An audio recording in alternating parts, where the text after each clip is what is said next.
Sorry. Yes. Investors, bring the big names and we have the big fun. Guys, we have a $10.9 million. It just sounds easy to say $11 million. Sorry, Dan. We have the person returning after a year. He has done some cool stuff. He's building some cool stuff. He's going to talk to us about strategy, what to buy, and where to find those hotspots before they show up in the data. So if that got me excited. So I'm excited for this session. Dan, how you going? Thank you. Very nice to be back, boys, and I'm very excited as well. So I've been sort of thinking about a lot of the topics today, and I'm really excited to have a conversation with the community. And I've been pumping those comments in the Facebook today just to see if I can build up some momentum and get people excited as well, and come in and join the chat today. That's what we like to hear. How good is it? Like to hear. Yeah, man, this is going to be a really good session. I'm excited for it because I think that like you've done something. I forgot the date. What time did you come to Australia? What was like the year that you arrived? 2002, probably. 2002, yeah. So I came as an international student back in 2002. I have a bit of a story there, but I'll can go into it a little bit later. Yeah. But it's just ridiculous. Like you've come to Australia. You've been here a little while, but you've built an $11 million property portfolio. Like what we were talking about offline, I was like, can you comprehend that in 10 years' time, if we just followed a basic growth rate, that sucker's going to be, if doing nothing, is going to be $20 million. Which is we won't talk about what I suggested it could be at 2 million. So we just never know, Joe, because we could all be in caves.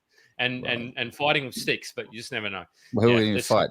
AI, I guess, maybe. Yeah. What happens if everybody anyway, we won't go down that road hole too far. But yeah, it's going to be an exciting session, Dan, because you were on our show just under a year ago, actually, on the 2nd of October. And you have done some interesting things since then, I believe. You've done one or two things. So we'll unpack about that. What have you portfolio update? But before we do, Joe, how are you going? Man, I'm good. I'm ready to go. You just can carry on. Don't worry about me. I don't know. I mean, you have the momentum. The welfare of the guests and the host is very important. We need to consider welfare check. Yeah, welfare check. But no, it's good. It's hot. It's getting hot, which is exciting. And daylight saving for public service announcement for those in New South Wales and Victoria. You lose now, sleep on Sunday. The NRL Grand Finals on, Melbourne Storm versus Broncos. Not my two favorite teams, but anyway, that's okay. I'll just hope that somebody has a good game somewhere. But Dan, good to have you on. And you are, for those who didn't see you 12 months ago, you're a migrant, came to Australia, as we said, in 2002. And you're able to build that portfolio quite quickly once you sort of get started. I think you bought your PPOR or a property in 2008, 2009. So it took you a little bit to get going. Once you got that, you were learning English. So you came with very little. You're a husband to a very supportive wife. I think that's important. You've got 2 boys. Love that. Caught the property bug after buying that PPOR, and you're a property enthusiast with a mere $10.9 million portfolio, including houses, duplexes, rooming houses, and what we will talk a little bit about tonight is you've got an AI native platform that helps reveal those hotspots and risk zones before they even show up. So it's called Pocket Hunter. Kind of reminds me of Pokemon. But Dan, first question is: it's almost been a year, one day short. What have you been up to? What's happened in the Dan Dominguez property investing journey in the last 12 months? Yeah, I was preparing for the chat today, and I had on my notes exactly that. Like it's been about a year, but I didn't realize it was actually just a day apart. So almost to the dot. So looking back at what I have done in the last year, I would say it hasn't been a very active year in terms of building the portfolio, because you get to a point is actually it gets extremely hard to sort of play with serviceability and continue to build the portfolio. But I purchased a property back in May. So I purchased my second rooming house down in Ballarat. So it's a 8-bedroom rooming house, all tenanted as we speak, running smoothly. So things are looking good. Yeah. So it was already built? It was someone built it? Correct. So funny thing is that I was intended to buy building block. I'm in the stage where I'm looking for cash flow deals. So I wanted to buy a block of units. I gotcha. To get a block of units. But then my lender said that I couldn't not go for a block of units. If I wanted, I could buy another rooming house because I had the one in Queensland. However, I could not build one. They only approved me to buy an existing one up to a certain threshold. So I was really like hands tied. They're very negative on the rooming houses and building those at the moment. I mean, I'm sure if you get the right LVR or grease the right palms, you can probably do it. But it is possible. But it's just extremely hard. They don't like them. NDIS as well. Very hard to build a new NDIS at the moment. Existing, So you're right. Go on. What I like about this even so far is rejection. Well, okay, what is the solution? What can I buy? It's like so many, I mean, people, I mean, I put my own hand up for this when you've spoken to a broker and they're like, oh, you can't borrow anymore. You're like, oh, cool. Oh, yeah, right. Cool. Done with that. What did that actually look like when you're chatting with the broker? Like because you probably went them to say, hey, I want to buy a block of units. No. And like, how does that conversation go to get to? It was getting worse by the minute. The funny thing is that every time that I spoke with the broker, it was coming back. Oh, by the way, the lender has just changed the policy, and because it's 8 bedrooms and not 5, like the one that you have in Queensland, now you need a higher deposit, and the interest rate is, by the way, is not the one that I gave you. It's actually a little bit higher because they like you just kept getting a lot of sort of objections in terms of what they would approve me to purchase. But I know what I needed to get to continue to sort of have to get to my goals. And I'm going to talk about a little bit about the strategy and hitting your goals and setting them up a little bit later. But I knew what I needed to get to a little bit closer to my goals. And that was a property that would cash flow. And this deal itself, it's a 10.8 yield on the purchase price. So I'm getting wangle that. Yeah, so it's a great negotiation. So I'm getting $2,310 a week in rent out of the 8 rooms.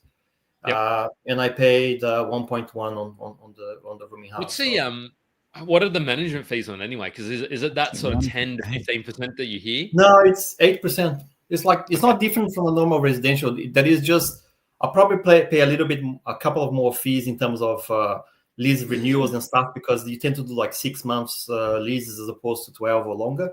But the management fee itself is about 8%. So it was a lot of objections on getting the pre-approval. And when I got the pre-approval, look, I know what I'm looking for. I know what I need to get.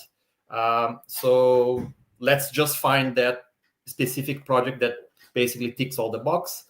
And it was hard to find, but I ended up actually finding it myself. So I ended up actually going and reaching out to a lot of property managers, and one of them, by the way, the one is actually looking to sell. So we took it from there. There you go. And so that was like an off-market deal. Oh, it was off market because it was not advertised. Yes, correct. Yeah, so go on, that sets up the conversation very nicely, because we're talking here about how to know what to buy next. So I want it'd be great to unpack that a little bit, because everybody says, well, where do I buy? What do I buy? How do I make it happen? And you've just told us a synopsis of that very, very briefly. So that'll unfold before your eyes, and you've got some really, I think it's revolutionary is a big word, but it's some very interesting tech at least. But Dan, how did you even sort of take us back to, okay, before you were looking for this property in Ballarat, how did you decide? You said you wanted cash flow, but what was that sort of process for you to reach that rooming house you're going to buy? Yeah, look, before I get that, I want to make sure that we have a very interactive session today. And I just have something that's going to take just a minute to show it, and I'm hoping. Let me just share my screen. So just give me 1 second. We're going straight to go straight to the good stuff, are we? Oh yeah, like I'm gonna sort of throw some snippets of things. So I just want to share a freebie with the audience today. Share your screen. I'm not familiar with this platform. Yeah, we should have actually tested the screen share before you. It's more fun not to. I want to know how while Dan's getting his text sorted, I want in the comments, because this is an interactive session. How's everybody feeling at the 1 of October about that sort of impending? It's now here. The sun's still risen today. Drop some things in the comments on that. Dan's getting it up. That's a funny way, because I was having a conversation with a friend and I just said, I think in 12 months' time you're going to be complaining about missing out on $100,000. So yeah, how's everybody else feeling about that anyway? Is this working? Is the screen sharing okay? Sharing, yep. Yeah. But can there's you video. We can there see. is a video, but I just wanna. Can you guys see the QR code on the top? See the QR code? Yes. Yeah. So let me just play the video and then I'll explain what this is. Do you want us to scan the QR code? Probably. To interact with it? Isn't that what you do with the QR code?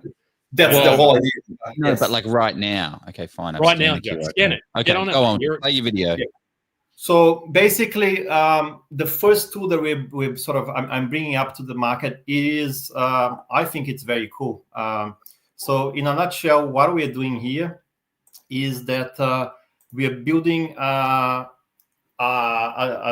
public housing check that you can access via WhatsApp.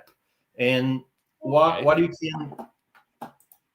can sort of do here is scan the QR code. It's going to prompt you to a website, and then from there you just follow the prompts, and it's going to take you to WhatsApp, and then you just hit the message that subscribe, and you start putting your details. It's just going to ask for your name and your email. That's all it does. And then once you get there, all you have to do is then type any address as per the example here. And then once you type the address, it's going to give you back a snapshot of the public housing situation in that specific SA1 area, according to the ABS census that we last had in 2021. So in here is just one example. So for example, here I did earlier a snapshot from an address in Armadale in WA. I know that is. That's right near the station. I know exactly where that is. That's a very high concentration pocket of public housing from Armadale. So you one that I know pretty well. So the idea here that you can see how much social housing it is actually present in that specific SA1 location. Sorry. So for example, in this address here, I have 152 residents, where 18 of them are actually living in social housing, which turns out to be 12% of the population. So there has been some stats that I've sort of been researching. And when you have about 18% of social housing in any given area, that could potentially impact 10 to 20% of the sale price. So if you're trying to sell a property in that area that you own, potentially could be sort of losing about 10, 20%. So social housing has definitely an impact on prices, and not only prices, but can also affect the quality of the tenant that you're going to get for that property. So if that snapshot, it allows you to quickly check that social housing data in less than a minute via WhatsApp. So you don't need to fast. There you go. Got it done. We did our the deal that we have in Townsville. We understand that there is some social housing. This one has a 8% social housing. It's not too bad. It's okay. It's not too bad. Not too great. It's not great. It's 133 residents. So 10 of them are social housing. That's fine. Good mix. Yeah. So that's an example of some of the stuff that we're building. So this is just a bit of a teaser. The platform and the stuff that we're working on is still sort of in development, but this is something that I just want to share with the audience today for them to play around and you can continue to use and check your properties in there. So that's just a very cool way of sort of introducing and easing into the conversation, make sure that people get engaged because there is something in there for them. So you needed to buy me dinner first then, but anyway, it's all good. Oh, I got rid of Joe. Wow. Sorry, hello, Joe. So, Dan, we keep messing around with that. So, how do you think about strategy and property planning on where to buy next? So, we've just spoken about housing commission and said that maybe I'd be very interested to, if you could drop some of that research in the group, Dan, because I think that would be quite topical. So, if you remember, I'll remind you, because I want to read these research reports that you're referring to, because I always say, okay, who says that? I want to know who. But anyway, it doesn't matter. Do you see, like, at the strategy planning and what to buy next, do you see this as more important necessarily than where you buy? How do you think about that? That's just one piece of information, because there is so many layers that you need to think about, from strategy all the way to the property management, and then eventually refinancing and starting the whole cycle again. What I'm gonna do is I'm just gonna share my screen again just for a little second, just to show something else, because I kind of want to take through the conversation today about all these different topics. And let me know if you can see the screen. Okay, here we go. Property purchase. Yeah. It's a bit bigger. Boots on the ground, strategy and foundation. Well, that's basically the process that we spoke about the presentation about the chat today, and all the steps that I consider, like what do I go through when I'm purchasing my next property. So my view is there is 6 sort of distinct sort of steps that I probably think through along the way, and within those 6 steps there is information, data, and research that you probably need to do at 3 different levels, being state, LGA, and suburb, and the property itself. So the 2 that for example, we just spoke about, it is just part of that last layer, which is the property itself. But there is so many things that you need to go through, even through due diligence, research, and even before that, actually setting up the strategy. So I'm going to probably break down the conversation in some of those topics, and if that's okay, and then we can probably have a conversation on what are the important things along the way, and then what are the considerations, the outcomes, and everything else that you probably need to think about in each one of those steps. How about that? Sounds good. How does that sound? Does that make sense? No, it's good. I just knocked my microphone over. So, but Dan, like I sort of said, interesting. The reason, because a lot of people say that it doesn't matter about sort of where you doesn't matter where you buy, but to me, both are important. But I think a lot of people get so caught up on, I need to go and buy Mossman, or I need to go and buy in Townsville. And they sort of cotton onto these markets just as they're about to, and then they compromise on the asset. So for me, and you've bought some duplex in your thing, but I think you sort of were focused on, yes, the area, and then you also focus on the what. So the point I'm trying to make there is, I think it's important that you consider both, rather than just saying, okay, great, I'm going to go and buy Townsville and whatever I can buy. It doesn't matter, but you need to sort of layer those things, as you said. So that was kind of what I was getting at. Yeah, I think. Look, the property is the last thing that you need to think about, because there is no point start search on real estate. How does that property look like if you have no idea what you're looking for? And you only know what you're looking for once you sort of have gone through some of those things. So where I usually start, and it goes back to the most fundamental thing, is that first step, which is the strategy and setting the foundations. And in that step, what I go through in my mind is basically thinking about what is my end goal and what is my strategy path to get there. So, and that could be a number of ways of getting there, and it could be a number of different asset classes. But today we're talking about property, of course. So looking at property, there is, of course, 2 different assets not so much 2 different assets, but there's 2 types of property that you can go. You can go for a growth type of asset, or some sort of equity growth deal, so something that you're going to get like some chunk of money at some stage, or you go for a cash flow. And you're probably going to need those different type of assets in different time, in different sort of stages of your portfolio building.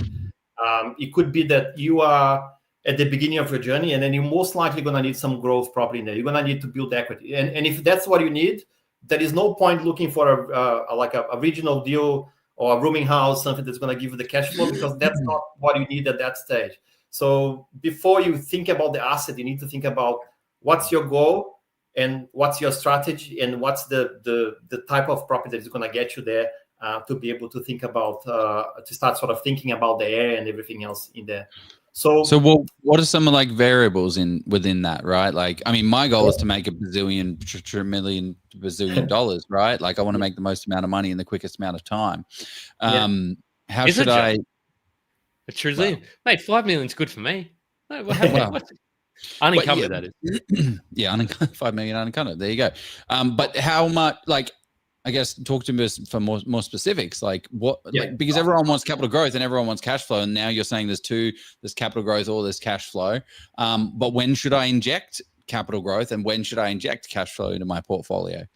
And I can give you a personal example. So in my portfolio, I've got 12 properties, including the PPOR. So 4 of them I myself manage super fund. And I can give a really sort of example within my portfolio. I actually have 2 separate strategies, because I have a strategy that I have defined for my self-managed super fund and the strategy that I have outside of super, and they're quite different. So for example, in my self-managed super fund, which I set up back in 2020, and I have bought 4 properties in there, my strategy from day one has always been about buying affordable properties that are in growth corridors and are slightly negatively gearing. More, I prefer if they are in a neutral position, like in that space, with a likelihood that with some rental growth over the next few years, it's going to become positive.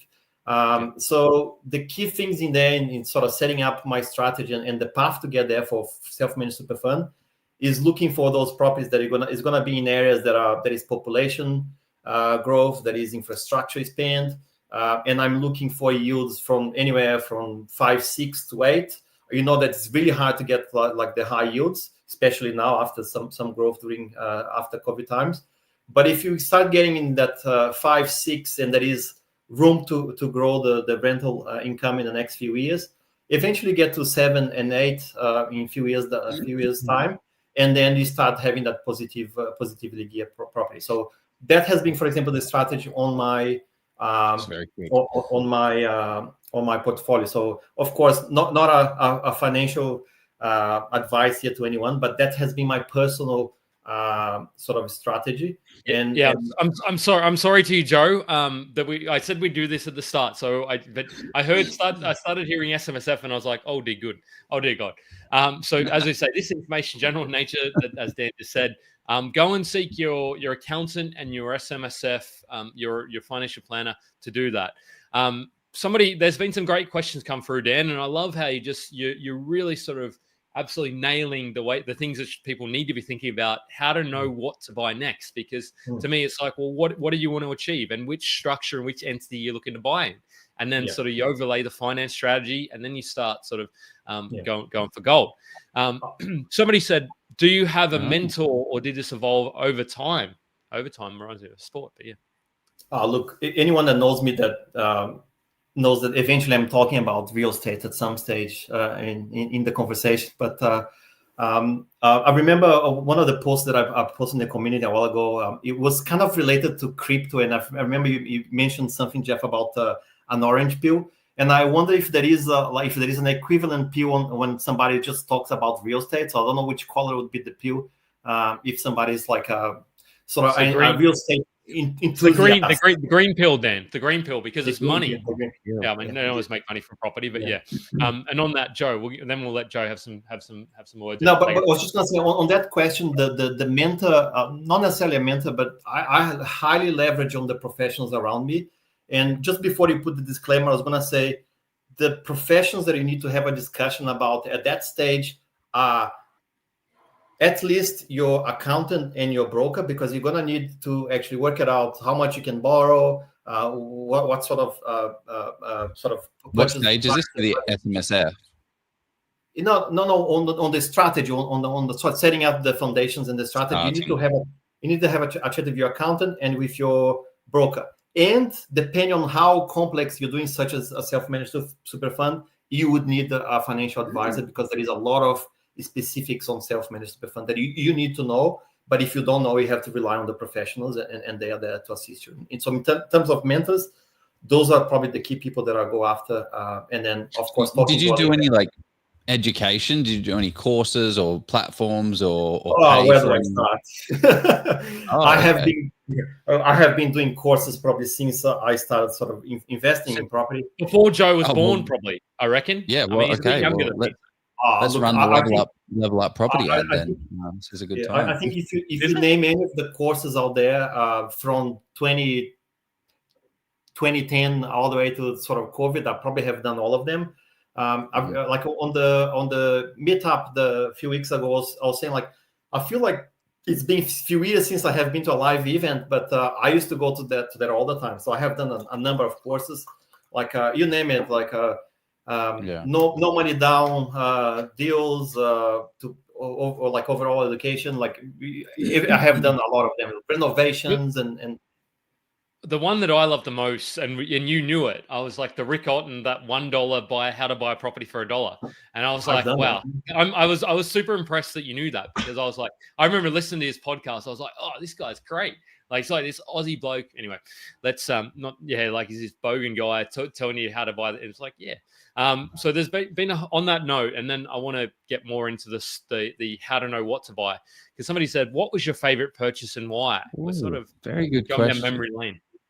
Very good question. It's funny as while you think about that, I just want to point out a little note. Like, you've got a $10 million property portfolio and you have 12 properties. Like, that's crazy, isn't it? Like you think that, oh my gosh, this guy's a $10 million property. He must have 20, 30, 40, the numbers start to get a bit ridiculous. But like 12 is a ridiculous number. 12 is a fantastic number of properties, but it's it's not like, oh, it's not 20. So you've been able to consolidate. Sorry. But anyway, back to the it is a large number. And I was having this conversation with someone the other day. Like it is, like you can see like a lot of podcasts and stuff, people with, I don't know, 20, 30, 40, 50, 100. But you get to a point that you can only get to those numbers if you're running your own business.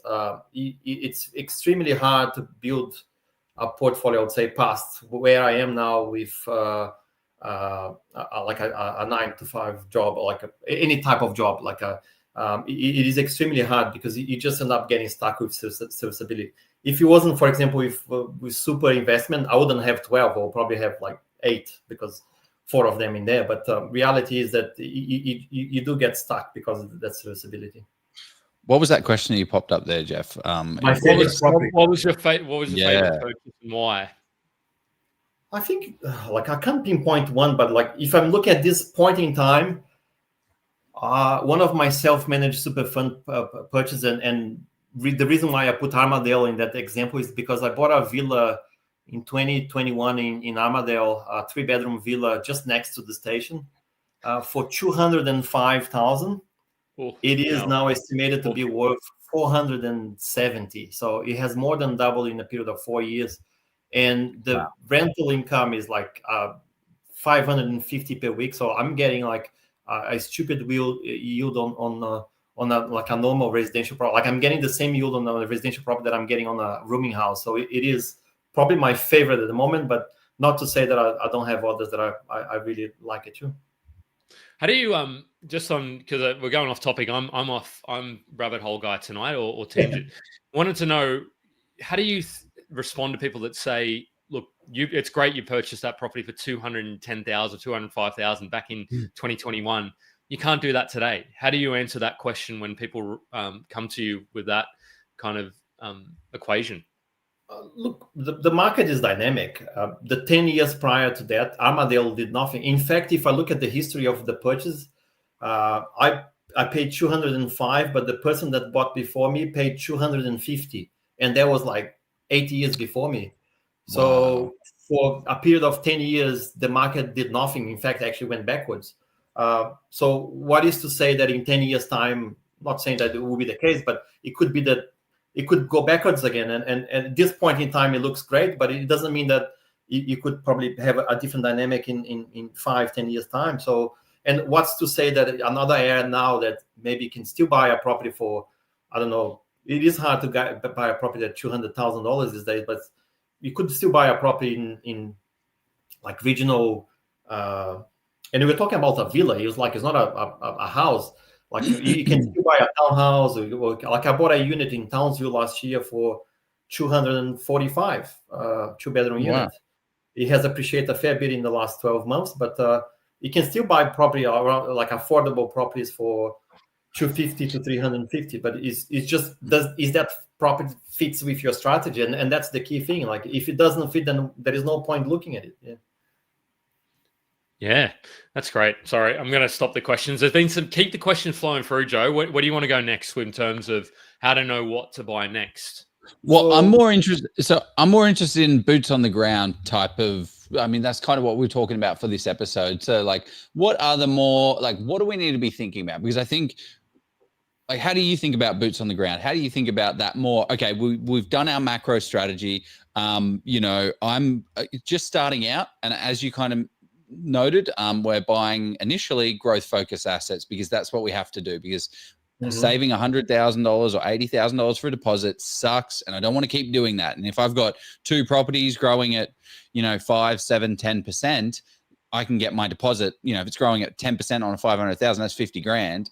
Great, I've done that in 2 to 3 years. Great, I've got another 100 grand. Great, let's keep going. So let's say growth is the focus. We're now going to look for an asset. How do we think about boots on the ground? All right. So following my logic, the next step would have been about building the buying approach. So you know what you want. So let's say you're going for a growth type of property. You have your pre-approval. You know how much you can spend. Then you need to start thinking about what are the areas that I can go after to find that type of property. Also, you need to consider, do I know enough to actually do all this research by myself? Do I need help? And going back to the education point, do I need to sort of go back and educate myself first? Or do I want to potentially outsource instead of doing that all by myself? Do I want to use a buyer's agent? And I'm the first one to say I have done both. I have purchased property myself, and I have used buyer's agents. And in fact, I think my last 6, 7 transactions, I have used the buyer's agents all the time. Even on the rooming house, I did the research myself. I found the property because I was talking to the property manager. But the moment that I found the property, I just reached out to a buyer's agent, negotiated for me, please. I just used the buyer's agent to do the negotiation piece, which kind of a little bit of a different deal, but was just to get some help on a specific for that. So it's just understanding where you probably your gaps are. Yeah. So it's just identifying your gaps. Yeah, identify the gaps and where you need help, and then take it from there. So once you work it out, how we are going about and how we are finding the area and working out which professionals that you need. So in this case, if you're using a BA or not, or that type of stuff, then at what point, I guess this might sound like a silly question, but like at what point do you use a buyer's agent and when do you not use a buyer's agent? How do you think about that? Typically, if for example, if I'm buying anywhere that I have no knowledge of the area itself, because I don't live nearby, or if I have, especially if I'm buying interstate, I don't know the areas. I don't know, even with all the research, you're never gonna know all the specifics, ins and outs of that area. So I think that's to me, it's a great sort of calling where you're probably gonna need some help, and you can probably bridge that gap by, for example, calling a lot of property managers and in the area and sort of identifying specific pockets in areas that you should be buying, because you can get some feedback. But it depends how much time that you have available to do that, because I think one of the key things is when to use a buyer's agent is how much time you have allocated to do that, and the speed to market. For example, every time that I use a buyer's agent, it takes, I would say, like within 4 to 6 weeks, I found a deal and I'm sort of contracts exchanged and just waiting for settlement, because the moment that I know what I want and I briefing the buyer's agent, I typically will get start getting some deals, and then I start sort of doing my due diligence and start sort of crunching some numbers. And the moment that I found one, let's go, and then not wasting time. So I think that if I'm using a buyer's agent, one of the things that I take into account is that I'm probably going to get a deal a lot quicker than I would if I'm sort of doing all the research and things by myself. So it depends. Do I want to buy a property in the next 4 to 6 weeks, or do I want to drag this on for, like, I don't know, maybe 6 months, because I'll have to do everything on my own and save some money there. So to me, I see a value in the transaction, and that's why I use it. Yeah. I just love I love the thrill of the chase to some extent, particularly for my own properties. Doing it for somebody else, maybe not so much, but because Elijah said, love that negotiation techniques are hard to implement when you're working 9 to 5. I would say, Elijah, and to you, Dan, as well. I remember Marcy, she's been on the show, so jump on YouTube. She's great. And even myself, I remember back in 2019 when I was looking to snag development deals, I was literally going into a meeting room and having those conversations with real estate agents in the area. So, yeah. I was just making it happen and that's Marcy was doing it in between. She was texting in between, sort of cooking meals for people. So I suppose it depends on how passionate and how interested you are. And we'll take it maybe a little bit longer, but depends on your approach, I suppose.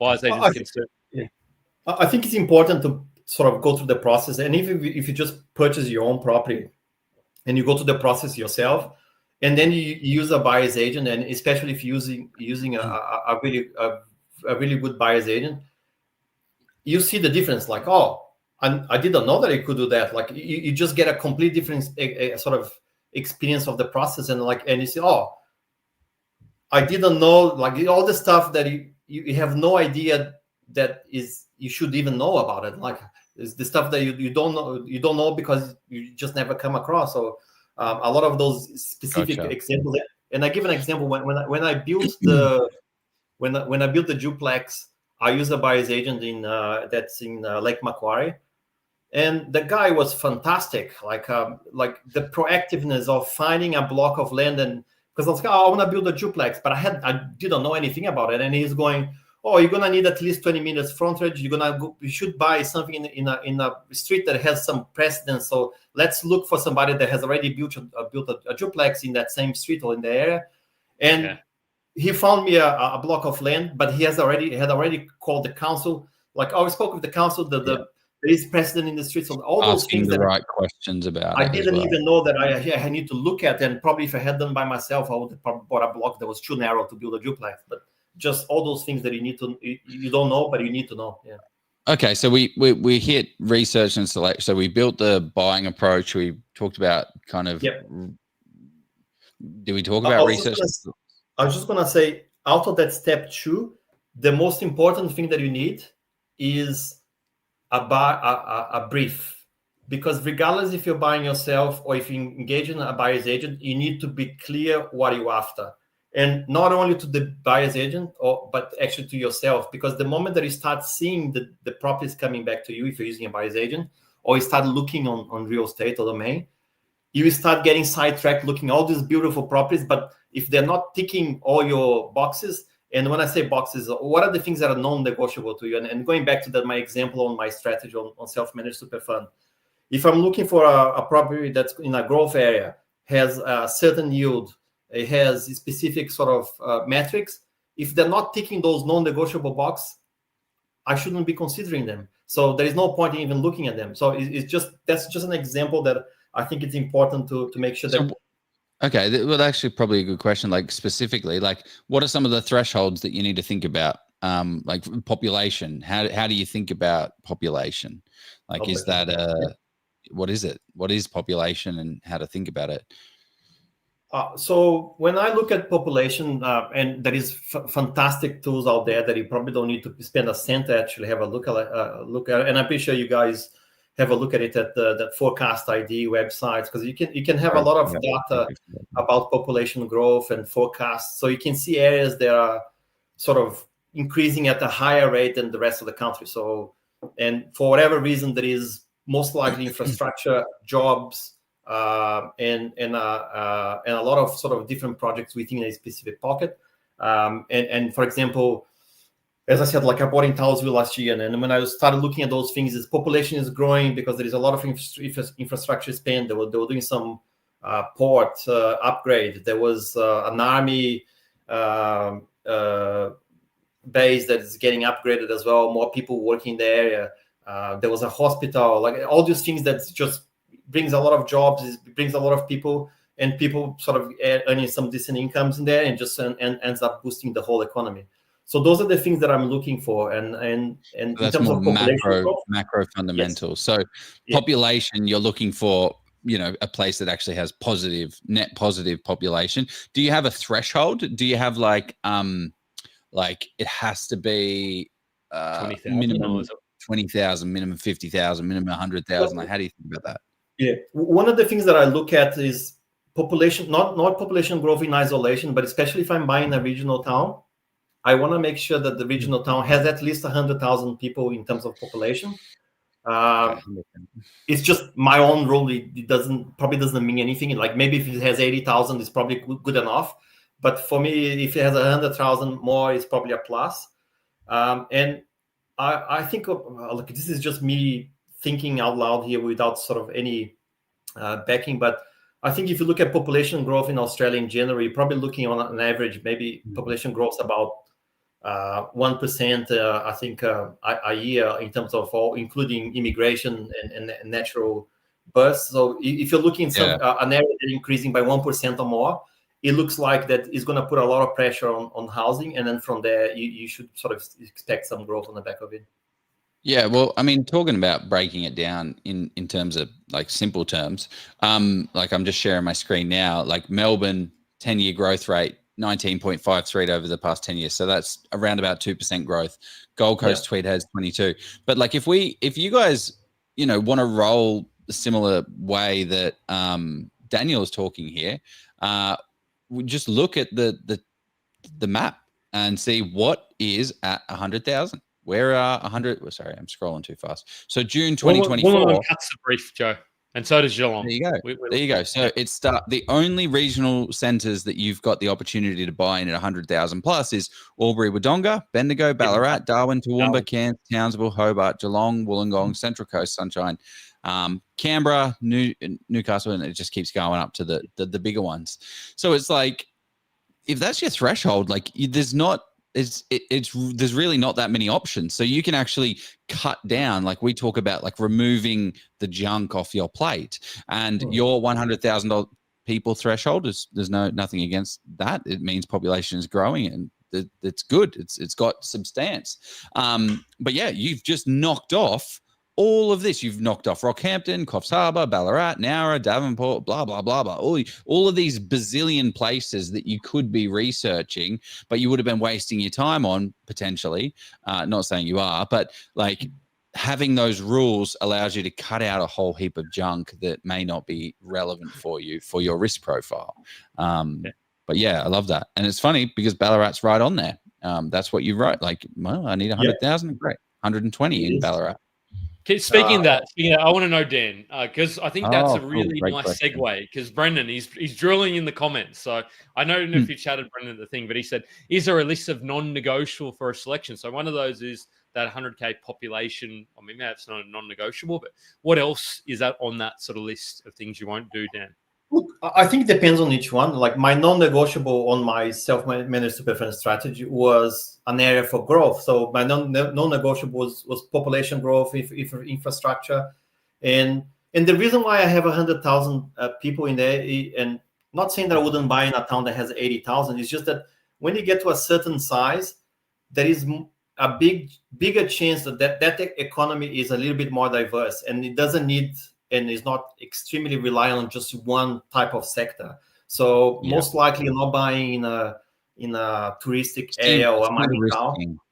Yeah, you're de-risking the investment. Yes, correct. And that's the key reason is just to de-risk that thing. So to me, the non-negotiable is the population growth. So for example, you're never gonna see me buying in some pocket. We were having this chat earlier, but you're probably not gonna see me buying Tasmania, because I can't see population growing in Tasmania for the next. And I know it grew a little bit in during COVID, but that's just my personal choice. I'm not saying that some pockets in Tasmania is not growing. And if you go back to that list that he had just there, Joe, I think there was some pockets like maybe in Hobart and specific pockets in Hobart. There is population, there is population growth, and that probably will be okay. But I would think there is other areas that are probably growing a lot more than Tasmania. But that's just a personal choice. So that non-negotiable, it comes down to your own sort of set of rules. Yeah. So what are some of the other non-negotiables? Brendan asked a great question there of like, okay, great. Let's talk about this Ballarat deal. So rule number 1, 100,000 plus, like what else did you overlay on that deal to get this? So I guess it's not really a growth focused play as much as a cash flow play, but like what were some of the non-negotiables that you needed it to have? Was the budget. So I had the pre-approval that was quite limited, so I couldn't go above 1.1. So the non-negotiable was actually the 1.1, which happens to be exactly what I purchased the property for, because I gave up on the deal and ended up coming back to me. But anyway, that's a sort of besides the point on the deal. But that's an important note. Yeah, on the non-negotiables to me was the budget, was the yield. So what yield were you chasing? Well, I wanted to make sure it was cash flow positive. So if I'm paying, because it's a commercial loan, I'm paying, I was paying 7.7, I think to start with. It has come down a little bit. So with expenses, I was looking, I want at least 10%. So there is 2% sort of gap in there to cover for expenses and everything else. That's why I end up getting a deal at 10.8%, just to make sure that was on the positive spectrum. And I imagine the LVR would have been for 60% on that. Were you 60, 65? What was the LVR on that one? 30 or 35. I think it might have been 35, I think. So you sorry, 30% deposit, 65% LVR, yeah, I thought so. That'd be the max. Okay, so hang on. You just pulled a big number out there, 10% yield. You were like, oh, I want to go find a 10% yielding house. They don't really exist. No, they don't. They're hard to find. Rooming houses. Yes, they're rooming houses. So I don't know. You guys are looking to build a rooming house in regional Queensland, isn't it? Townsville. So with rooming houses, it's extremely hard to actually buy them, especially the newer ones. You can probably find a lot of the not purposely built rooming houses because people tend to convert them. But they are a little bit harder to rent and sort of is not as good as I see in terms of the rental income. It just happened that the person that I bought from was actually doing some developments and needed the funds to actually continue to do something else. So it just happened that I was searching, I was inquiring about it off market with property managers, and I found one that happened that wanted to sell. So I think was just a little bit of not so much luck, but just sort of chasing the deal in a way. And it's like one of the hard. Yeah.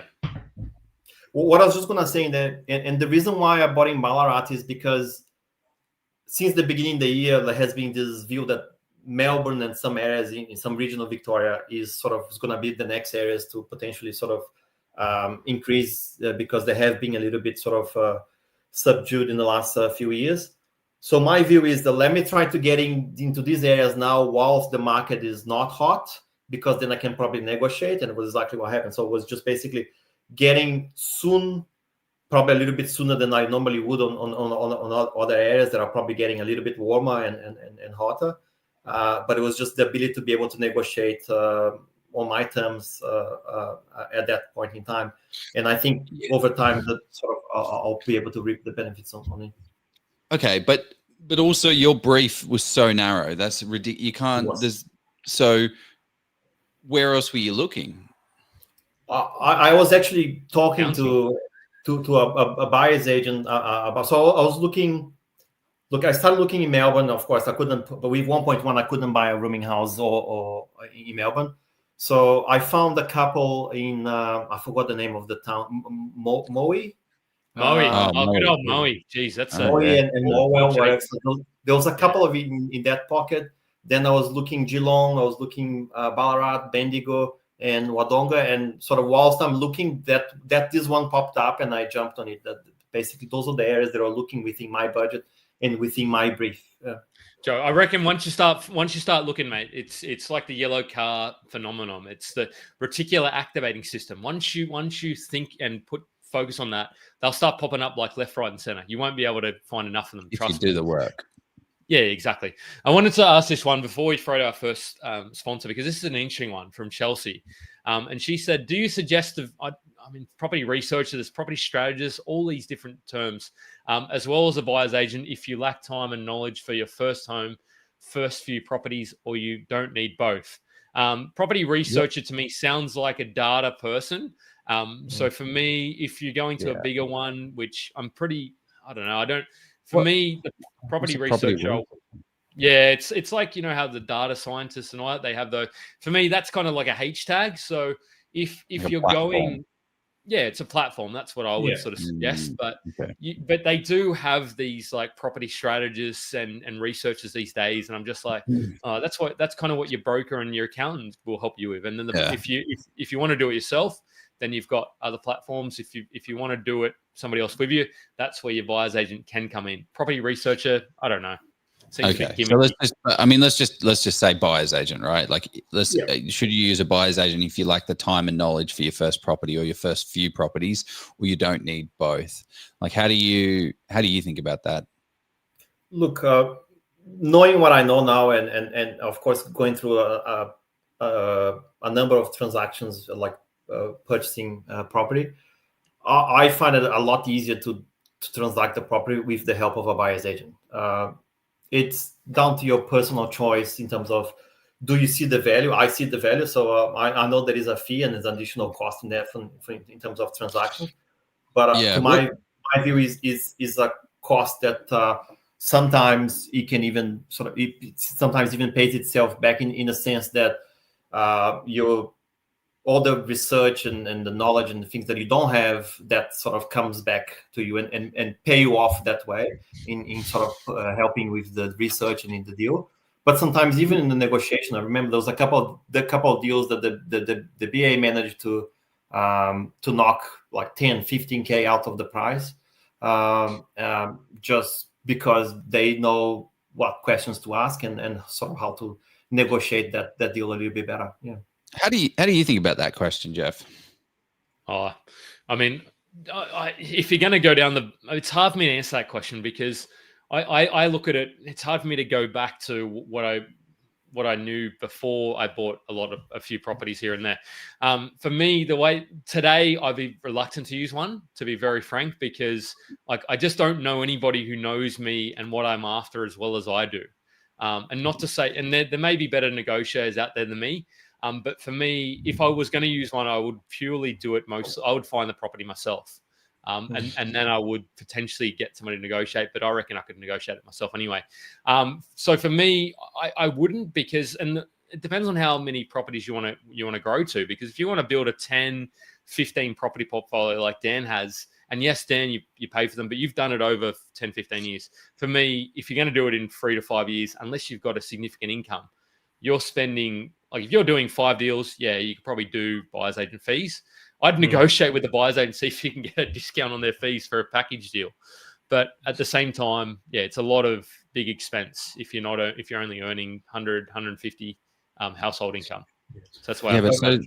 But so's messing it up, right? Like the big point that I'm reading from this question here is, if you lack time and knowledge, like you're going to have to pay for it, right? Like you can't, like time, you're going to have to pay for time. That's the biggest thing of buyer's agents. There's a lot of really shit buyer's agents out there these days, though, Joe. I mean, and even back when I was doing it, there was some, that's BAQ, the buyer's agent questions. We'll post that in the chat. So use these questions. Already there. I did it. Oh, you did it? Good man. Use these questions and that'll save you from getting a dodgy buyer's agent. But when it comes to time and knowledge, I think, like I have a very bias, because this is what I do day in and day out, but you put a part-time effort into something, you're going to get a part-time result. If you fucking love property investing, and you're a Danny Dominguez type of guy or gal, then I think it's a great way, one, to get started and just watch them like a hawk and tell them at the beginning, I want to be a part of this entire thing. And that's actually, Jeff used a buyer's agent for his first purchase. Dan used it for his, I used it for my first purchase. And I kind of set the expectation of, oh, you didn't, Dan? Oh, you built your PPR. Oh, you did. Yeah, you did. Yeah. And like, I was like, I'm going to watch you like a hawk and I'm going to do this. And then I got educated through the process, but also paid for education, also got the education going. But if you don't have the time and you don't have the knowledge, like you're spending $500, you're spending $500,000. If you're going to mess it up, don't mess it up. Get someone that's going to do it right and hopefully a good person. What I find too, like when I was doing the properties that I purchased myself, like including my first PPOR, I think it took us 6 months of research every single weekend, looking at houses and stuff. It was our first property, of course, and we didn't know anything about it. But how much time and effort sort of you put a value on those 6 months and going through the process and then using a buyer's agent. And I think I'm a better buyer by using a service with someone else because I have some ideas to bounce off of that person. And I'm constantly sort of checking and asking questions. And one thing that's very good. I want to be copied in all the emails that you send to the conveyancer, the client, I mean, not the client, the real estate agent and all the negotiations. That's actually, and not only that, but what I was going to say too is, and you should never trust everyone blindly because I'm not like, as you're saying, that there's possibly a lot of BAs in there that probably don't have the experience because it is a market now that I think there's a lot of new people coming up into that space as it's scary. It really is scary. And they have no experience in actually going through the whole process. So you just need to make sure that you do your research, check for references, and make sure that we're sort of dealing with somebody that has not only experience but has a lot of knowledge that can also help you with the process. That will probably be one of the key things. Oh, here we go. Good.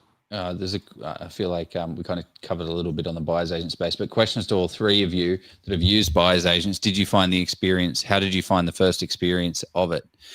I didn't use one for my second, so I think that. I was thoroughly underwhelmed, and friends have used this one as well, and it was on paper they did well, but I used. Yeah, I'm with you, man. Like I had a shit experience as well. That's kind of how this entire thing kicked off because I used the cool guy, the guy with the flashy ads, the flashy cars, the bazillion driving sports cars and pinstripe suits. And I thought that was what is reality. No, reality is someone that's banging out calls and working agents and hustling to get deals. That's what it is. And that's what you got to go for. And I can give an example. I have had one of the buyer's agents that I have used probably a number of different buyer's agents, probably 4 or 5 different buyer's agents throughout the whole sort of portfolio building. One of them, probably in terms of a bad experience, actually sent me a deal which in paper looked amazing, but then I started let me just do some checks. It was like in a flooding zone. And it wasn't like barely, like it was in the, like he was a property that was impacted by flood in the past. And like, why you're saying him is like, it's a great deal. Like, it is because it is in the flooding zone. That's why it's discounted. But and then like, from that moment, like I can't really trust your judgment anymore on that one. So like, it's just that you need to make sure that you're doing your checks as well. You can't just. Okay. Well, this is probably a good time. I want to transition into boots on the ground and more specific knowledge and what should we be thinking about looking at. You've talked about housing. We're going to talk about rent percentages. What are some of the things that we can do online and what are some of the things that we can do offline? But we do have to jump to a sponsor and then we'll be back to answer those. Everywhere you look, someone else is making money in property except for you. Your mate, he just bought a house. It's already gone up $100,000. There's some bloke on Facebook. He's bragging about pulling in a 7% rental yield. Meanwhile, you're stuck scrolling real estate and domain, confused as hell, and having no idea about where to start. Or maybe you're that mate that's got $100,000 in equity. You have a few properties under your belt, but you feel stuck. You're unsure about how to scale without over leveraging and not knowing what the next right move is.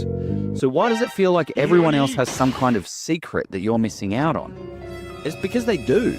There's a reason some people keep stacking properties while others sit on the sidelines stacking excuses. There's a reason why some investors buy under market value while others pay too much. There's a reason why investors know the hot spots before there's any heat. And there's a reason that some people build $150,000 in passive income while others just spend years thinking about it.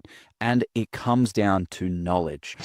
And that's exactly why Jeff Miles and I, Joe Tucker, created the Level Up Property course to hand you the exact step-by-step process that we've used to buy over $100 million worth of property in today's market. We've built Australia's largest property investment community with over 80,000 members, and we help everyday investors secure hundreds of thousands of dollars in equity, all without wasting years of their life trying to figure it out the hard way. Making an uneducated decision on the biggest purchase in your life is just gambling with your future. Stop it. Get some help. And this isn't just another how to buy property course. Let's be clear though, this course isn't free. What? And neither should it be. This is our life's work. We've spent over 100 hours each on this course alone. Oh, babe. Okay, video number 3. Number 4 with million does... Fuck. Done. We've got decades of experience, millions of dollars in deals distilled into a repeatable process that you can take away for yourself. If you're looking for free advice, there's plenty of noise out there. You can go and find that if you'd like. But if you want real,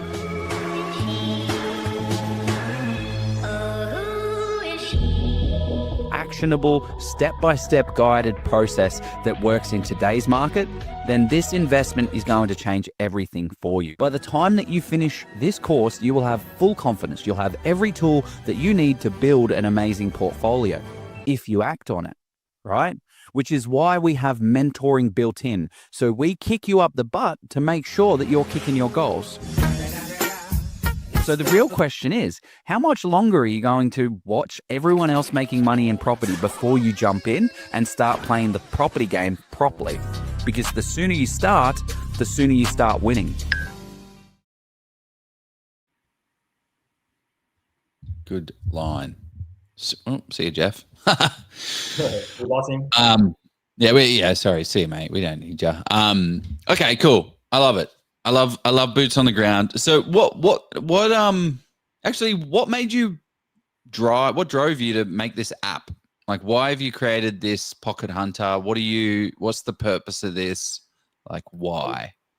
Look, I love real estate as you know, because otherwise I wouldn't be talking about real estate here today, and I wouldn't have come last year and have a conversation. And I just, it's something that really excites me, and I would like to work with real estate. So I have tried in the past also sort of build a different tool. So like during COVID, I was working on a completely different concept. I tried to launch something, learned a lot of the process, but just didn't really work out that way. So this time I'm partnering up with another investor that is a lot more technical than I am, and actually can solve for a lot of the problems that I couldn't solve in the previous sort of attempt. And together, we are trying to build something that we think it's useful and can bring real insights to the investor community. Because being an investor myself, I know the things that I would like to see, the tools that I would like to sort of have at my disposal, and those are the things that sort of we're working on. And in a sense, that's the type of stuff that we want to bring to the market. And just quickly, there's one question that James asked, and he said, have you ever considered starting a business to increase serviceability? If so, what business would you start? I think he must have missed the start of the conversation about Pocket Hunter. Yeah. But no. So what are you? Why are you not passionate starting? about? No. You would not start a prop tech business to increase serviceability, right? There's going to be no cash flow in a prop tech business. It's going to take a very long time. So this is not for But serviceability. if you raise funds though, Joe, and then you can exit. I mean, isn't that the dream? Isn't that the Yeah, entrepreneur's you're not dream? getting an income. You're not getting an income. He's going to have to pay himself as a Doesn't salary. need to get income, to- mate. He's got $11 million portfolio, rooming house at 10.8% yield. He doesn't need the extra cash. He needs the funds, and then to You need set up something to do. You need something to do. That's what Look, it is. Look, the end game it is to work with real estate, and something it is something that I'm passionate about. There is, of course, a plan. So we're building a few tools. There is a view that we can monetize the application at some stage with some of the additional things that we're working on at the moment. And ideally, there is a transition path to me in sort of moving into that role of sort of working with real estate through an application itself and sort of doing that. Hope your boss isn't watching. That would be a bit awkward. or are you the boss? Hope your employees aren't. I have a full non-disclosure, non-disclosure, like it is disclosed. So like I have nothing to hide. So like I couldn't be hiding here. So like it is something that I have been working on the sidelines for a while. So it's good. I like the corporates are opening up to that idea because it's tough. But then back to Joe's question, like what are the things that we sort of see? It's for the love of property. Yeah, definitely for the love of property, Hussein. What are those on the ground sort of considerations? Yes, it's renter to own a percentage. Yes, it's housing commission. Yeah. What are the other things that you think about in a deal? Yeah. So once you have gone through all that initial process of strategy, brief, what I'm looking, then you start going to the areas and the type of property. So I think this is probably the most exciting bit for everyone, because then you start looking into areas, narrowing down what type of location and the type of property that you sort of you're gonna buy.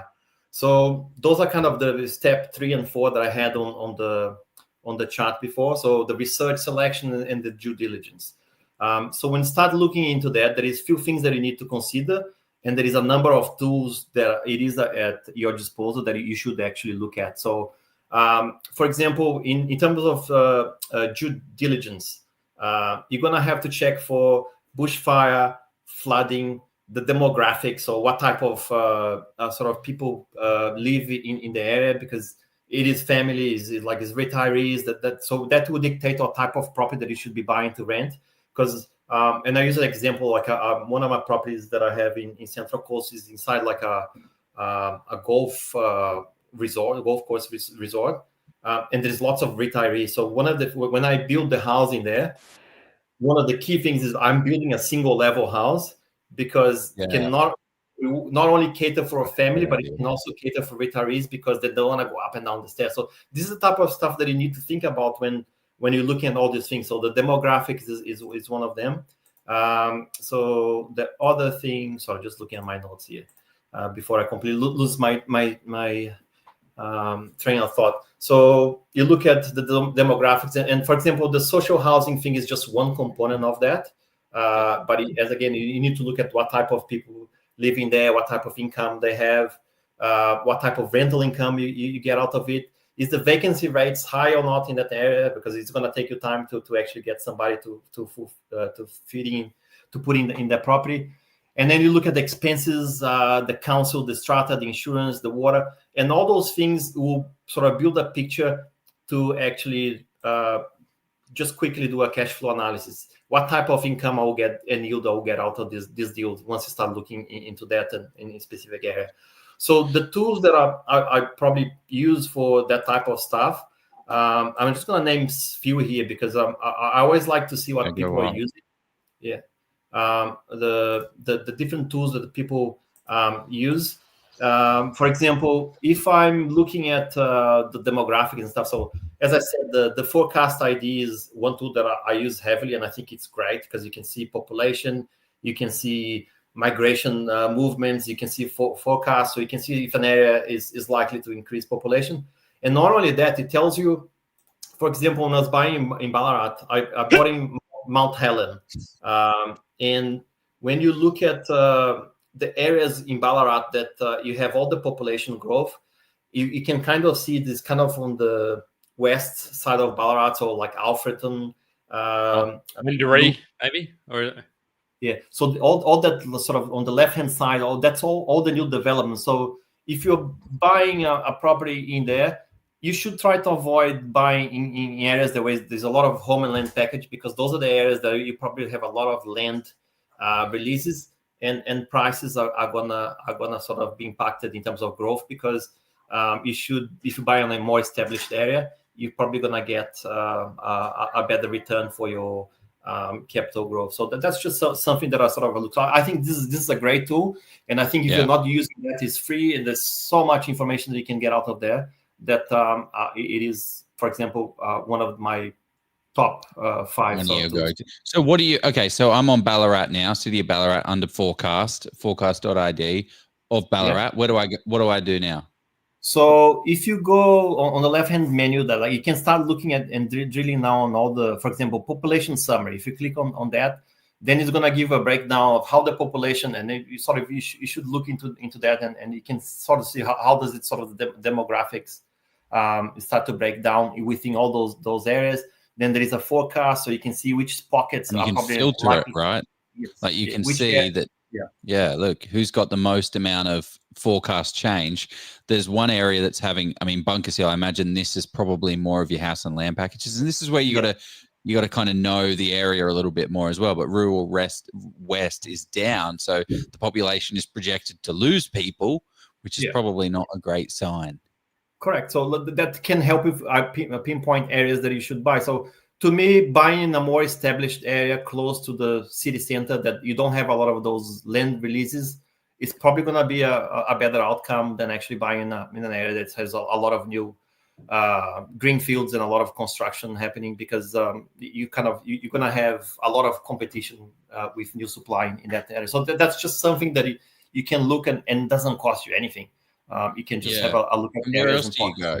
Because there's so much in this platform. Like where do you, what you're going to go to? I go through all that. So you look at the population, look at the demographics, you look at the forecast, and some of the tabs, like for example, if you go into the components of change, if not mistaken, I think the third or fourth in there, that it actually tells you like it gives like, I can't remember, there was one area that tells you like, oh, this area is going through some gentrification. Like you can actually find out some specifics and pockets, what's happening in those areas. So I think it's a great tool, and just take your time, read it, have a look at the area that's sort of your interest to buy, because you can get a lot of information out of it. I don't know about you, Dan, and I mentioned this one to you before when we were doing the pre-chat. Open stats, and yes, we love microverbs as well. They're all. Microverbs is great. I just hope Luke isn't watching, but Open Stats just is much. The UI user interface, the user experience is much easier to navigate, and maybe that's because I don't pay for microverbs. But I just find that this is really navigation wise, it's fantastic to see it visually in front of you, kind of like your ID profile. But this kind of hones in on the renter to owner and the demographics profile as well. I think I find it quite interesting is what I like to see is trends across, because all of these things are like, you can get so much analysis paralysis. And I guess the quick warning for people is like, just don't get too bogged down into too many of the details, but just kind of look for trends. So like if we're going to do break-ins, violent, and motor vehicle theft, where are the reds for everything? So break-ins happen, believe it or not, quite a few places. And violent crime, though, there's a lot of violent crime. There's red. Okay, sorry. Break-ins, red all over. So it doesn't give you much. Violent. Okay, there's a lot of red up here and red down here. Motor vehicles. Okay, and then we're back to deeper reds down here. So this little pocket right here is giving you some indications of things. And then we have a look at the housing maps, and you can then see the public housing actually isn't that bad up here, but is a little bit up here, down here. You can then look at private rentals. There's a lot more renters down there. Where are all the owner-occupiers living? Like it is a good little overview. Where's the disadvantage? That's where Steve Ignite was buying a lot in Wendouree, West Wendouree. That's still very close. Just above the lake. I've never been to Ballarat, but I've been looking in a lot of stuff in Ballarat for the past few a few months since my purchase in there. So like you tend to get a bit of knowledge once you dip your toes into an area, but that you just have to do your research. So you really sort of you bounce some ideas with the people that you're working with, your BA or someone else. But again, call the local property managers, because they're all going to give a lot of their insights. Especially if like I'm buying a property, I will need somebody to manage, and they will actually tell you a lot of those things, and you can validate a lot of the data as well. Yeah. Well, it's the same thing. You just look at the trends. Yeah. Yeah. He said this is where your property manager and agents telling you boots on the ground comes into play. Out there data still relevant, because you can actually say, hey, look, I hear it's a little bit rough around this part. Is that still rough? Because you're the one who's driving those streets day in, day out. So you can tell me where there's burnouts and where there's cars in the front lawn, where it's a bit rougher, the hotter spots and the not spots kind of thing. Yeah. And that's kind of a point, is that data, all that data we just showed you, right, is only based on the census. So it's 2021. Aren't we in 2025 right now? Like we're a few period, like we're a little ways away, but that's where those conversations are like, okay, great. Because if this place is losing housing commission or is losing places, those people have to go, like the areas that are getting better. Well, where are the not so desirables going? You can't just, like, where are they actually going to? So it might look, Melbourne. terrible. Melton. I just want to bring this comment up to acknowledge what was the name of the software platform? Hussein, it was called OpenStats. So do you want to drop that in the comments? Well, yeah, I'll drop in the forecast ID. I think that's super valuable. And then I'll drop in the other one as well. What was the other platform that you were talking about there? I was gonna say another platform, like beyond real estate and domain, which I think it has a lot of insights from suburbs. I think another great tool, and like I don't think it's not known, but I think it's probably not widely used, is a lot of the information that you can get out of SQM research when you're looking at specific suburb. Because going back to those trends, for example, if you want to have a look at how is the vacancy rates trending for a specific suburb, it's amazing. Like you can see that an area is getting tidier or not. And you can just do I think you have to go to then you have to type where you have the suburb, just type the suburb name or the postcode, and it will give you the what suburb did you buy your rooming in? What's Mount Helen? Just type Mount Helen. Lewis, if you're watching, answer Joe's LinkedIn messages. He sent you about 40, so yeah. What, Louis Christopher? How about bloody wake up to yourself, mate? Get us come on here. Come on the show. Tell us about your amazing platform that we're constantly showing people. But maybe he doesn't need to come on because we keep showing people. Maybe we should stop showing people these platforms. But this is awesome, right? Like, look at the ridiculousness. We are now starting to see an amazing trend of vacancies starting to tighten. But also, in the same vein, you've then got in, what's this, 2023? It's like, oh my gosh, there's an amazing trend down, but also there's a trend up. But so they say a balanced mark is anywhere between 2 and 3. I actually think like once you get to 1.5 and below 1, it's extremely tight, and then you're gonna start to see a lot of rental growth because there is not many properties up for rent, and then that's where you want to be. Like as a property investor, you invest in an area that you can see the trend going down, because that's going to put pressure on rents, and then sort of can help you to increase your yields in the near future. As long as people can afford to pay more rent, though, that's the challenge. Because it's great if there's, I suppose, then you just kind of see. Yeah, but these are vacant. This doesn't talk about rental growth, right? This just tells you how many available rentals there are. So the more people that get thrown into the area, the more population increase, the more people that are coming to Ballarat, they're going to. What else do you use SQM for? There's a plenty of, like, if you just keep on, like, you look at the sales. Sorry, it's too small for me to read, but so the sold records, the asking price, asking rental, like you can have a look at. Clicking through. You can see. You can see a trend, and you can see, like, for example, houses are sort of increased. So are units in that sense, but you can see in some areas like how houses are probably going to be performing different than units, and that can give you some ideas of what type of property is actually better suited for that specific area if you're looking in an area, but and what to buy. Yeah. And I think that what's interesting is this little chart here as well.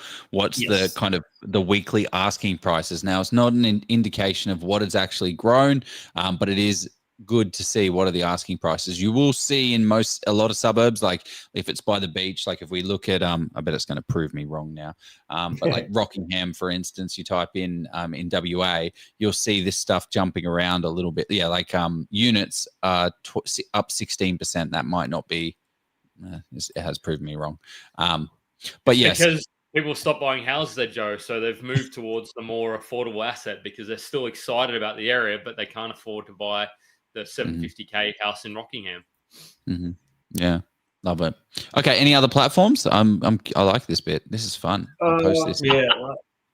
Look, there are not necessarily platforms, but there are other things that not necessarily free, but I find it helpful and I think most of the BAs that I have used leverage a lot of the research that comes from Terry Ryder and the Hotspotting, for example. So if you're buying a property in a specific location, you can purchase those reports yourself, but sometimes the professionals they're using can sort of leverage some of that research as well.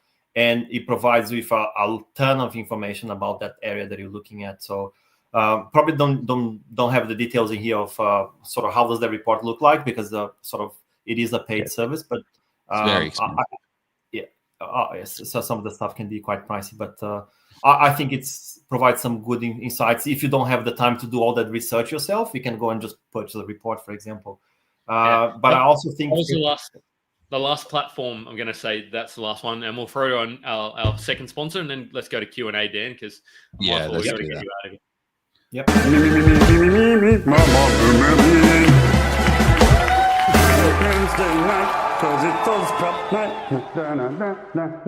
Oh, Jeff, I wish there was 3 investing books that covered everything property. Oh, Joe, there is. Steve has 3 books now. That I do, guys. I've got 3 books now. You probably don't even have to follow this group anymore. Just kidding. You want to keep seeing and hearing from me, of course, so stay involved. But in all seriousness, if you want to get the full picture of investing, residential, commercial, and development, these 3 books have you covered for the fundamentals. For OzProp members, here's the best part. I'm giving these books to you for free. Just cover the postage and I'll send them right to your door. Go to policyproperty.com or click the link below and get your copies today. You can also get all my spreadsheets, checklists, and resources free on my website. Happy reading, gang. Here we go. He's having a party as well, but anyway, no, we won't talk about the party. I hope I'll be going to that one, maybe. Anyway, so on that note of me, that was a moment for me. Has Dan got your moments when buying, and if so, were they sometimes you get more from the F ups and near F ups as the end of that? And I think that'll dovetail into one of Elijah's questions where he said, have to ask what structure you bought in. Because I know that's one of the ones we talked about, Dan, but tell us that story again. New South Wales. So got your moments. Yeah, got your moments where you kind of messed up and you got the lessons from it. Look, I like you guys had a session on trust last week, and I heard most of it. I think there was just a section that I missed out. And I think you covered a lot about trust in there, but I can give my example around trust is that, again, you need to consult with your accountant because it has depending on the state, you have different land tax thresholds. So it is important to understand the rules of land tax threshold because, for example, in Queensland works completely different than New South Wales. And I did not know that. So when I built my duplex... Oh, you bought in New South Wales, okay. Oh, yeah, I did. Covered a year ago, Joe. Don't you remember, mate? I remember every last session like it was yesterday. No. So when I built my duplex, I ended up doing it through a trust. And looking back, was probably the wrong structure for it because especially being a brand new construction, I have all this depreciation that I have built over 10 years that I haven't been able to offset against any of my income because it's just sitting in the trust as a loss that just continue to carry over.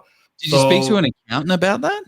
Yeah. So, like for example, the additional purchase that I have done is also on the same trust. So, like for example, the rooming houses are offsetting some of the losses because now I have income to it. So I have, and the view is that I'm going to be selling those duplexes. I'll probably say in the next 12, 18 months, and then I'll right that wrong eventually. But that's just an example. Like I have done plenty of mistakes, and you just don't know what you don't know. And if you're not asking the right questions to your accountant, if you're not asking your right questions to your broker, to all the professionals that you're sort of working around, you're bound to sort of make some mistakes, and they can cost you money. And that's just an example of something that I wish I knew back then. Yeah. The thing I think is very powerful when you're having conversations with your broker, accountant, buyer's agent, maybe property manager as well, is that you're then able to realize you realize you're actually in a really fantastic position, or that there are other aspects of your financial life where you can actually bring that in. You go back and you recalculate and you're like, instead of me earning 110, I'm actually earning 140. And I mean, I don't know how you don't realize that, but you can sort of, because you haven't thought about, you've just been head down, bum up. You haven't thought about what your tax return looks like for the last financial year, which is only just gone. But if you're not doing that for 3 to 6 months, and then you actually realize you're in a position where you can buy that next property. So that's what it can trigger you to go and investigate your own and look further at your own situation. So I think that's great too. Any other really big sort of no-nos or mistakes you feel you made, Dan, or even small ones? I bought an off-the-plan unit in Cannon Hill in 2015. Yep. Look, probably going right now, isn't it? Yeah, but that's the thing. Like sometimes, like I can't remember who said that, but sometimes it's like purchasing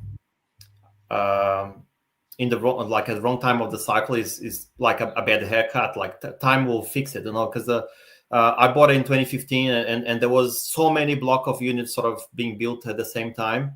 But it happened that during COVID, all that oversupply sort of was gone, and now it's going gangbusters. So if you just if you hold something long enough, eventually sort of you should sort of come up back to the trend. But if I had purchased in 2015 in a different area that I was actually growing, I could be well ahead where I am today. So so it's just one of those things. I didn't know any better. I bought off the plan, and I wouldn't do that deal again today. But today is actually like positive cash flow, so like it's actually not a bad asset to have it today. But if I could go back, would I do it again? Probably not. Yeah. Yeah. I want to ask this one. Healed the wound. Yeah. Go on. I want to ask this one, Joe, because I know how much Joe loves house and land packages or off the plan. Great insights, gents. I think somebody's planted a mole in the audience. Would you guys use Property Investors Company to buy off the plan for your investments? How do you think about that one, Joe? Does that get you a little bit sort of angry, or how do you feel about that? How do you emotionally react to that question? Okay, so if someone's getting $40,000 or $50,000 for a commission off the back of a product, who's paying for it? Right. So the property's worth $500,000, but you're buying it for $540,000, $550,000. Like some of these vows don't even stack up. Like, yeah, and especially if you're not paying a fee, like if you're not paying a decent fee, you've got to pay to play. If you're not paying anything, you're the product. So if someone's like, oh my gosh, I got this amazing house and land package, it's going to be the best thing ever. Oh, what's your fee as a buyer? Oh, it's nothing. It's not very much. Well, then you're the product because they're making money out of you rather than just doing it out of the kindness of their heart. So yeah, these house and land package spruikers, yes, they talk about all this like, what do they say? Like population growth, right? They use that population growth figure. You know how we looked at Ballarat and it had a 6.2%. Great. Here's a chart, 6.2%. This is getting the most amount of population. But what they don't tell you is there's 20,000 people going and there's 20,000 properties being built. So that doesn't work. Those numbers don't stack. So sorry, don't do it. Just buy established house. Do whatever you want. You know what? And probably looping back to the previous conversation, you can actually check on the council website how many DAs sort of have been sort of approved to build in that area. So you can see, like, you can actually see what's the pipeline of a lot of the supply coming. So if you are unsure, just have a look. Like, you can actually see that there is a lot of new supply coming, and then that could potentially sort of deter your property from actually growing because of the new supply. Is that ABS as well? Building approvals, yeah. That is ABS data as well, but you can also have a look at the council website. It's a little bit harder to see in there, but I think the ABS has always a lag. Each council's different. Yeah, but then when you get a good council, it does make it easier to see everything. But it's handy because then, like, it is supply and demand. We have a great chart. I might just bring it up, but let's jump to the next question. While I try and find this chart. This was one from a bit early from Fiona Beadle. It was great to meet you, Fiona, at the live events as well. Thank you for coming to Hearts Pub. She's great. How much time each week do you commit to your portfolio, and when in the week do you do this? Very specific. I like it, Fiona. Thank you. Look, I never really sort of measure exactly, but all the properties have property managers, so I'm not managing them myself. I'm just managing the property manager in a way. So they come to you if there is an issue, and they come to you for decisions mostly. So most of it you can do via email. So you can do your one time when it's sort of convenient. I'll probably, like, in terms of paying some, like, I pay a lot of the bills myself. Again, we had this chat last year. I don't know why I do it, but it's just probably I like to have control of probably paying the rates and then the water and whatever it is. Keeps your finger on the pulse, that's for sure.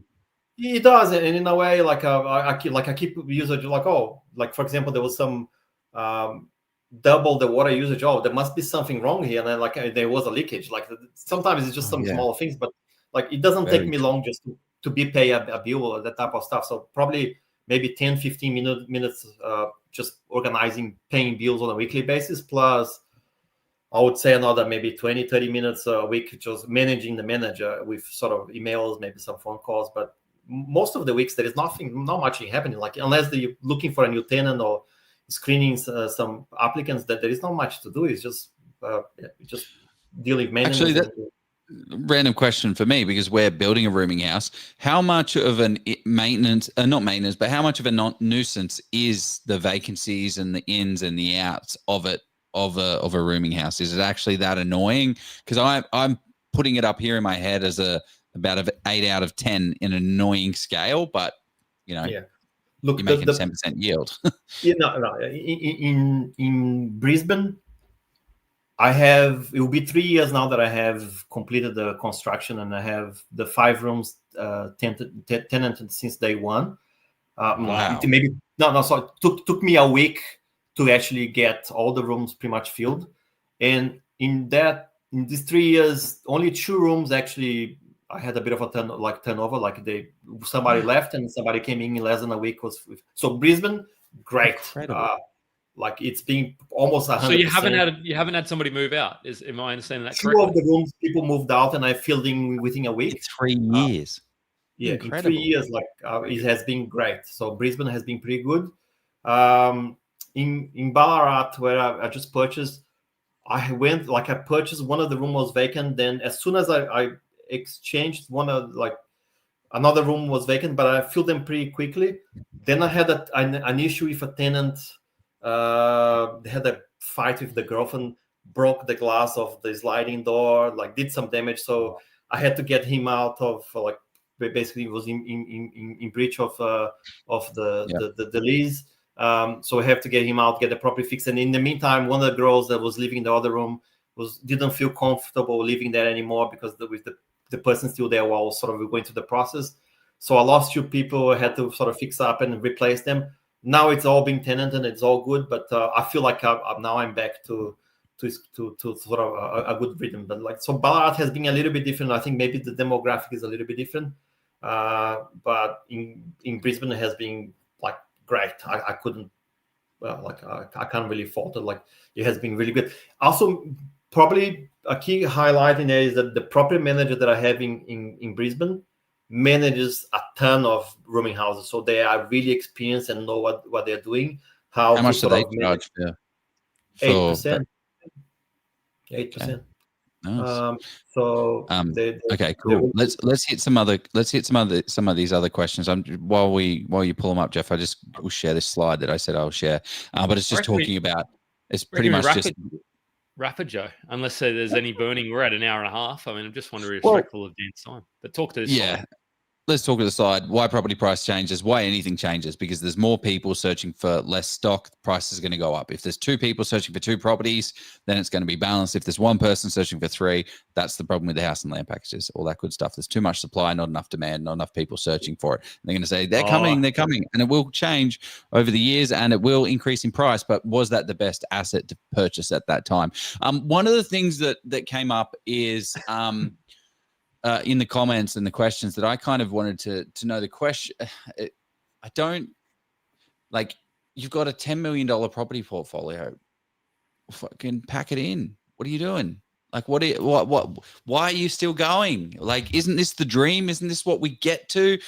It's so funny when I meet an investor that gets to this level, because, when we do these property strategies and we start the thing, we're like, cool, we want $150,000 of passive income. You could very much nearly have $150,000 of passive income. Look, what's the go? I could, yeah. So I'm exactly that. So I built the portfolio so far, and looking at the portfolio itself, I don't need anything. I don't believe I need any more properties. Like I don't think I ever would say that. Like, I have enough. I don't need to actually do anything else. If I do nothing, I know that will be fine. So I think it's a matter of optimizing and tweaking, and which is where I am at the moment. It is the consolidation. It's what I do next, and making sure that sort of those things are in there. So in terms of my plans and what I'm sort of planning to do to get me to that stage where I have the income that I want out of the portfolio, it is the challenge that I'm facing is that, apart from my old PPR, I never sold another property. I never sold an investment property. Like I only bought them. Like, so the challenge that you get to this stage is like, when do I sell? Because I never actually gone to the reverse process. Like, those are the different challenges. But it's just like, you got to let it go, Dan. Let it go, mate. It's okay. It's not there. There's not going to be a big hole open up in the ground, and you won't get swallowed up by it. I promise. I've sold a property or 2. Yeah. No. I know. So my plan is like 3 properties that are probably. They have performed, but I just don't think they have performed as well as probably I wished. And the view is that I will sell them, but I just want to leverage this. I think we're in a period in the next 12, 18 months, we're going to get some growth because of the activity of first home buyers and sort of the flow on effect. And those properties are in areas that I would say that, and they are like in the budgets of what would be a first home buyer. So I think they are going to grow in value. So I want to maximize that before I let them go. So I will sell them in the next 12, 18 months. And then I'm going to hold it to you, Dan. I'm going to hold it to you, mate. You know that I will as well. I'll be because I've been telling him to do something, and he's well, I'll be part of the keep me accountable post on a weekly basis. The KPAM post. Keep me. The final question is, Dan, are you happy? You've got a $11 million property portfolio. Are you happy? I am happy. Like as I said, I love property. Like I love my family. I love being in this place. Like one of the things that like I spoke before. Like I grew up in Brazil. Like I had a great childhood. Like I can't really fault my sort of childhood and my teenage years. Like and I wouldn't probably switch or change anything, but I'm so grateful of the opportunity of coming to Australia and becoming an Aussie and living here. Like the amount of opportunity that there is here compared to sort of I would have had back in Brazil is chalk and cheese. Like I talk to my friends over there, and it is a completely different sort of scenario. So I am happy and extremely grateful for the life that I have, and I have nothing to complain about. So good. That's a great way to end it. I would even say that at one stage we may get to. I have a dream where Australia wins the Soccer World Cup, and that'd be epic. And hopefully we beat. I mean, if Australia play Brazil in the Soccer World Cup final, who are you going for, Dan? You going for Australia or Brazil? Yeah. Probably Brazil. It's one thing it's like I think I have this theory that if you grow up supporting a team, it's extremely hard to root against it. Like it's extremely hard to actually, like, I sympathize with the Socceroos, but and sort of and the Australian team, but it is just something like it's really hard to switch something in your brain that sort of to tell you to do something that you grew up. If I was Brazilian, I probably wouldn't support Australia either, mate. I mean, they play such a beautiful game. So anyway, one last question. I know said Joe, we're going to wrap it up, but Rebecca, she's a big supporter of the group. She said, do you have anything specific to keep your skills up while you aren't able to purchase? Or you have no, so what things is it starting the business? Jumping on podcast. That's what he's doing. Look, yeah, like I was listening to your chat yesterday, Joe, with Toddy Sloan. Yeah, Pizza. So I listen to so many property related podcasts and chats on a weekly basis.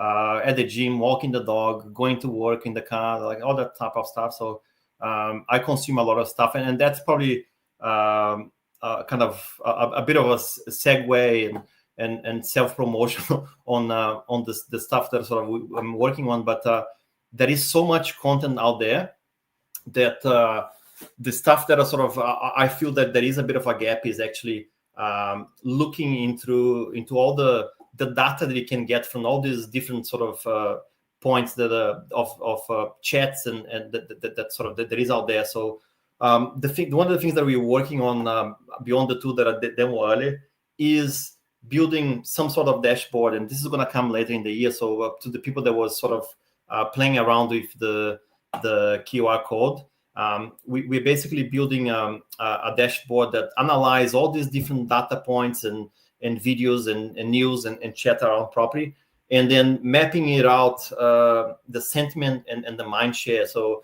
imagine that potentially there is a lot of attention in a specific area, and we're having a chat earlier about Darwin, for example, where there is a lot of activity happening in Darwin. Some of the chat is good, some of the chat is bad. So it's just sort of finding how do you get a sense of what's happening out there. Are people also sort of commenting good stuff about that specific area or not?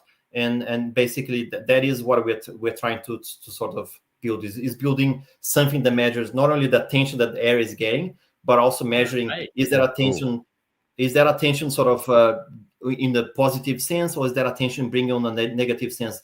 And this is just a way of complementing a lot of the data that is out there, and there is a lot of quantitative data. And like you mentioned hashtag earlier, and I know that you guys have had episodes about hashtag, and there's a lot of great tools out there that give a lot of that quantitative data. But when it comes down to that qualitative information that measures the sentiment and how people sort of behave on the back of the all the information that I absorb, there is nothing out there. So we're building something that can capture that and complement a lot of the other research tools that is out there. So that's basically what we're working on. Just stay tuned and make sure that you keep in touch. And for those people that use the example on the QR code there on the top, so just keep in touch and we'll see some of the additional things coming up in the next few months. Epic session, mate. I think that's a great way to end it. Thank you very much for jumping on, and we'll catch you maybe in a year, maybe in 2 years. Let's go buy a property, crew. See you later. Yeah. Give us a 5-star on Spotify, because this is an amazing session. We're getting, I think we're at 45 now, Joe. Wow. 5 years I know it's happening, mate. 4.5 now. I love it. Thanks, Dan. We'll chat to you in a year's time, maybe on the 3rd of October this time.